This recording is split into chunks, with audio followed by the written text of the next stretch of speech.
Hello everyone, and welcome to the Well Baby channel. Today, we have an exciting and valuable topic to discuss: understanding what happens when a woman's water breaks.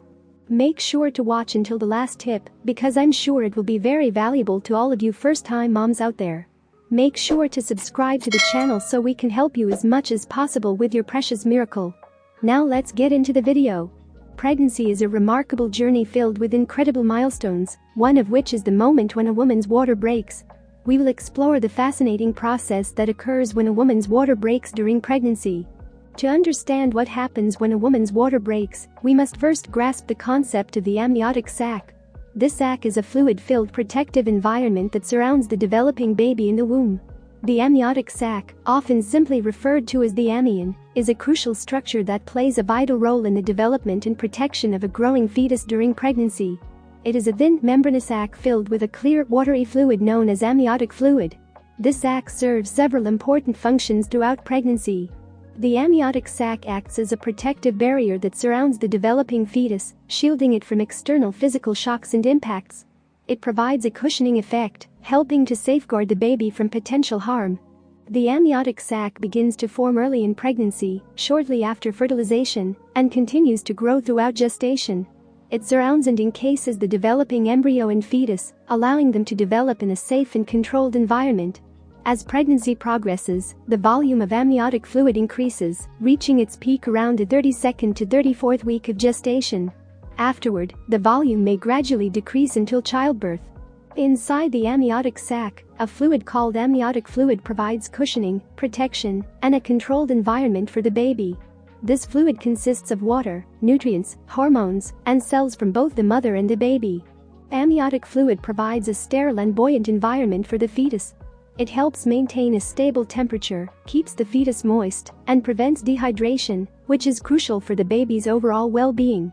The amniotic fluid contains essential nutrients, such as proteins, carbohydrates, electrolytes, and antibodies. It allows for the exchange of these nutrients between the mother and the fetus, ensuring the baby receives the necessary sustenance for growth and development. In addition to exchanging nutrients, the fetus also eliminates waste products into the amniotic fluid, such as urine. The mother's circulatory system then filters and removes these waste products. The amniotic fluid provides the fetus with a medium in which it can move and exercise its developing muscles and limbs. This movement is crucial for the proper development of the baby's musculoskeletal system. As the fetus breathes, practices swallowing, and processes amniotic fluid, this helps in the development of the respiratory and digestive systems, including the lungs. The amniotic fluid has antimicrobial properties, which help protect the fetus from infections. It forms a barrier against bacteria and other pathogens, reducing the risk of infection during pregnancy. The amniotic sac acts as a shield, protecting the baby from external pressures and impacts. It also helps regulate the baby's temperature and provide space for growth. During labor and delivery, the amniotic sac typically ruptures, releasing the amniotic fluid in a process commonly known as water breaking. This rupture can happen spontaneously, or it may be intentionally broken by a healthcare provider to help facilitate labor. Once the amniotic sac ruptures, it usually marks the onset of active labor, and contractions become more frequent and intense, eventually leading to the birth of the baby. In summary, the amniotic sac is a protective and supportive structure that plays a critical role in the development and well-being of the fetus throughout pregnancy. Its functions include protection, hydration, nutrient exchange, waste removal, fetal movement support, lung development, and infection prevention. It is a vital part of the complex process of human gestation and childbirth. As the pregnancy progresses, the amniotic sac gradually thins out. At a certain point, typically close to the due date, the sac becomes weaker and can rupture. When the amniotic sac ruptures, it releases the amniotic fluid, which is often referred to as a woman's water breaking. This can happen suddenly, leading to a noticeable gush of fluid, or it might be a slow leak. The rupture of the amniotic sac, commonly referred to as water breaking or amniotic membrane rupture, is a significant event during pregnancy that often signals the onset of labor. Let's explore this process in more detail. The timing of when the amniotic sac ruptures can vary widely from one pregnancy to another. In some cases, it may occur well before labor begins, while in others, it might happen during active labor or even after contractions have started. However, in most pregnancies, the amniotic sac ruptures spontaneously before or during labor. Spontaneous rupture occurs when the amniotic sac breaks naturally without any external intervention. This can be a sudden gush of fluid or a slow trickle, depending on the size of the rupture. It frequently occurs as one of the first signs of labor and typically results from the baby's head pressing against the sac or the sac weakening over time. In some cases, a healthcare provider may intentionally rupture the amniotic sac to help induce or augment labor. This procedure is known as amniotomy. It involves using a sterile plastic hook-like instrument to create a small opening in the sac. This can be done during a cervical examination if the cervix is sufficiently dilated. Breaking the water artificially can stimulate stronger contractions and accelerate labor. It's important for expectant mothers to determine whether their water has truly broken or if it's a false alarm. Sometimes, it can be challenging to differentiate between a rupture of the amniotic sac and other types of fluid discharge. When the amniotic sac ruptures, a pregnant person may experience several sensations or signs, including a sudden gush or slow trickle of clear or odorless fluid from the vagina, a sensation of warmth or wetness in the pelvic area, relief from increased pressure on the abdomen, the urge to urinate frequently due to the pressure on the bladder being relieved. After the amniotic sac ruptures, healthcare providers will often closely monitor both the pregnant person and the baby. They will check the color, odor, and consistency of the amniotic fluid to ensure it is clear and free from signs of infection or meconium. Consider the baby's first bowel movement, which should typically occur after birth. Any changes in the fluid or signs of infection may warrant further evaluation and treatment. The breaking of the amniotic sac is often a sign that labor is approaching. This is because as the baby descends into the birth canal, their head can put pressure on the sac, causing it to rupture. Following the rupture of the amniotic sac, contractions usually become more regular and intense. The absence of contractions after the water breaks may prompt healthcare providers to consider interventions to stimulate labor. When a woman's water breaks, it's crucial to contact a healthcare provider immediately. They will provide guidance on what steps to take next, including when to head to the hospital. While the rupture of the amniotic sac is a normal part of the labor process, there can be complications, such as infection or issues with the umbilical cord becoming compressed. In such cases, healthcare providers will carefully manage the situation to ensure the safety of both the pregnant person and the baby. It's important to note that while the amniotic sac usually ruptures naturally during labor, in some cases, the sac may not break until very late in the labor process or even during delivery itself. Additionally, some pregnant individuals may experience a slow leak of amniotic fluid, which can be mistaken for urine leakage. If you suspect your water has broken or if you experience any unusual symptoms during pregnancy, it's essential to contact your healthcare provider for evaluation and guidance.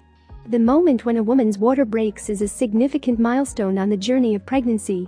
It's a signal that the baby's arrival is imminent and that the incredible process of childbirth is about to unfold. We've delved into the process behind a woman's water breaking during pregnancy. This natural phenomenon showcases the intricate and inspiring ways our bodies prepare for the miracle of birth. If a woman's water doesn't break on its own during labor, it's referred to as rupture of membranes or premature rupture of membranes, if it occurs before the onset of labor. In some cases, the amniotic sac may not rupture naturally, and medical intervention might be required to initiate or expedite the labor process. Here's what can happen if the woman's water doesn't break. The rupture of the amniotic sac, commonly known as water breaking, often signals the beginning of labor. If the water doesn't break, labor might progress more slowly. The pressure from the baby's head against the sac can help stimulate contractions, so the absence of this pressure might lead to a delay in labor. The longer the amniotic sac remains intact after labor has started, the higher the risk of infection.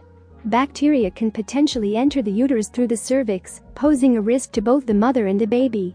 Healthcare providers will closely monitor the situation if the amniotic sac hasn't ruptured. They will assess the mother's and baby's well-being using techniques such as fetal heart rate monitoring, checking for signs of infection, and evaluating the progress of labor. If labor is progressing too slowly or if there are concerns about the well-being of the mother or baby, a healthcare provider may choose to manually rupture the amniotic sac. This procedure, known as artificial rupture of membranes or amniotomy, involves using a sterile instrument to break the sac and release the amniotic fluid. If labor is not starting or progressing as expected and the amniotic sac hasn't ruptured, a healthcare provider might recommend inducing labor. Induction involves using medications or other methods to stimulate uterine contractions and initiate the labor process.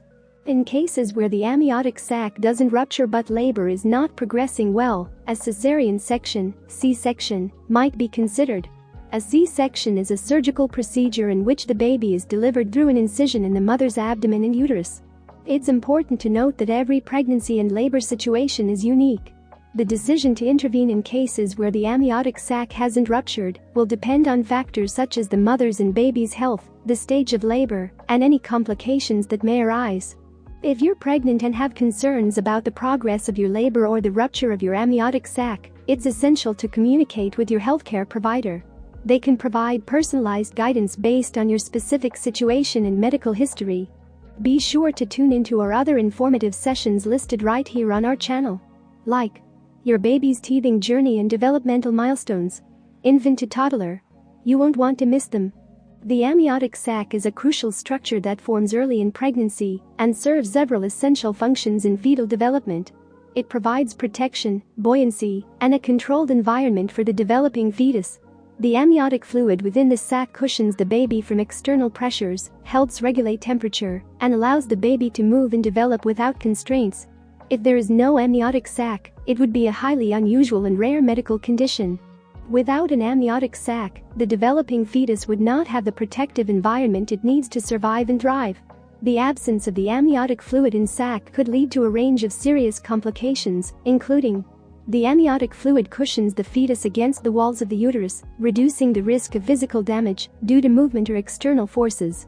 The fetus swallows amniotic fluid, and this process is essential for lung development. The fluid helps the lungs grow and mature properly, enabling the baby to breathe air after birth. Amniotic fluid plays a role in the development of the fetal musculoskeletal system, allowing the baby's muscles and bones to develop normally. The amniotic sac acts as a barrier that helps protect the fetus from infections that could be present in the mother's body. Without this barrier, there would be an increased risk of infection reaching the fetus. The absence of the amniotic sac could lead to a higher likelihood of developmental abnormalities due to the lack of the protective environment required for proper growth. It's important to note that the formation of the amniotic sac is a fundamental part of early embryonic development.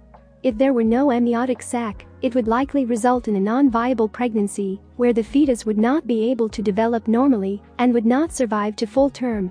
In reality, cases of complete absence of the amniotic sac are exceedingly rare, and if suspected, would require immediate medical attention and intervention.